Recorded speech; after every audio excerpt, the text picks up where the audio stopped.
Hello everybody, and welcome back to my first video review of the year 2013 post Mayan calendar video apocalypse.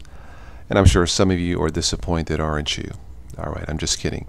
Well, this is Netrunner 3rd edition, Netrunner Dryland 3rd edition 12.12. It's obviously a Linux based distribution based off of the KDE desktop environment.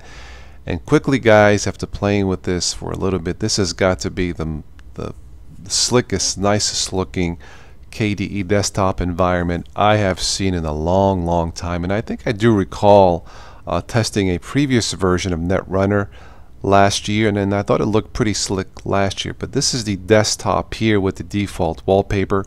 As soon as I saw the wallpaper, my first thought went to the Xbox game Halo. For those of you who know the game Halo, you probably know what I am talking about.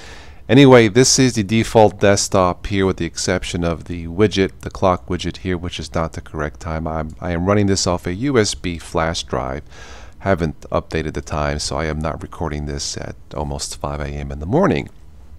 But that being said, let's take a quick look at this here. You have your default icons here, quickly going from left to right. My computer will give you information about your computer, including your processor, RAM information, and your video card.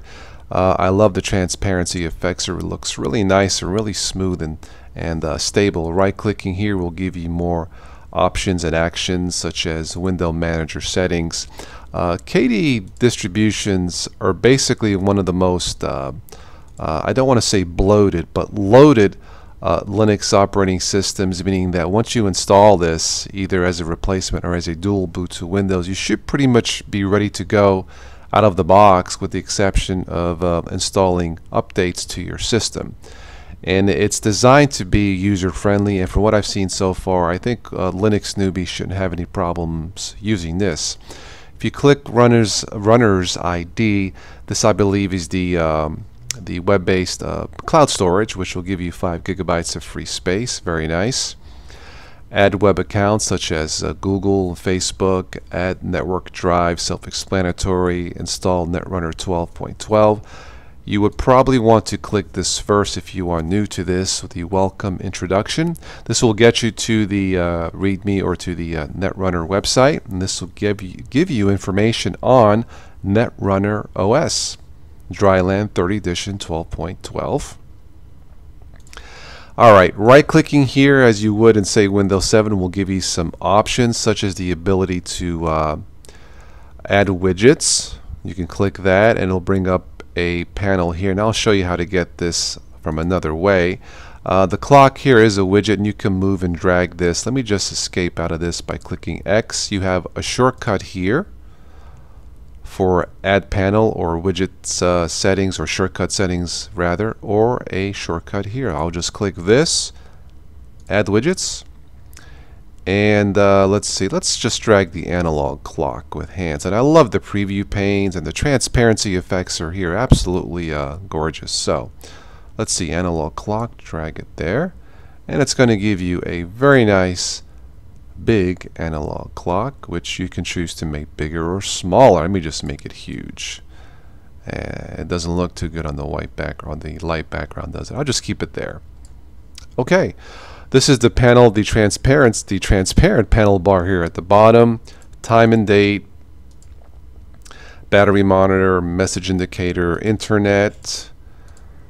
Okay, USB flash disk, volume setting here, mixer. One thing I've noticed about this that's not quite as user-friendly, this doesn't have any sort of volume meters in this shortcut here.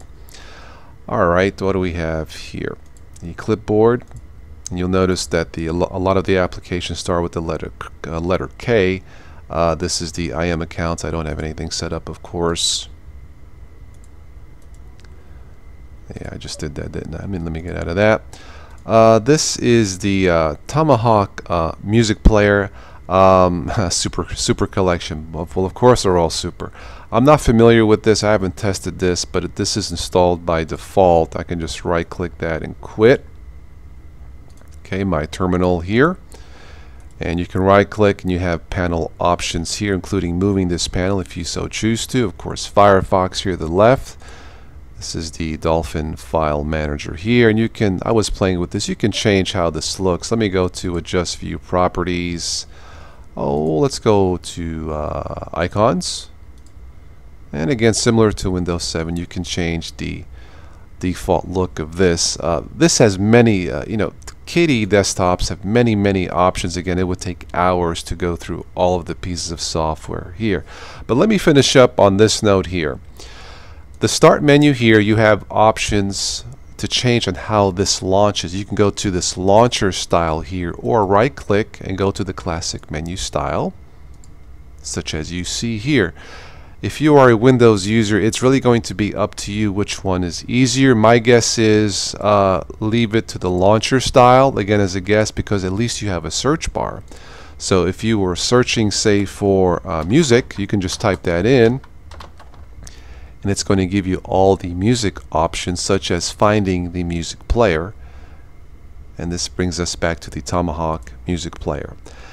Alright, I will end this with this final comment. This looks terrific. As a Windows user, I just love the way it looks. It seems to run stable, fast, zippy, no crashes. Everything seems to work, or at least the applications I tested, except the recording software. But let me know what you guys think. I may put this on my top 10 Linux for newbies for 2012. I think it looks terrific, it seems easy to use, and it's just, you know what, it's just absolutely gorgeous. Alright guys, thank you so much for watching, and as always, I will catch all of you sometime in the future.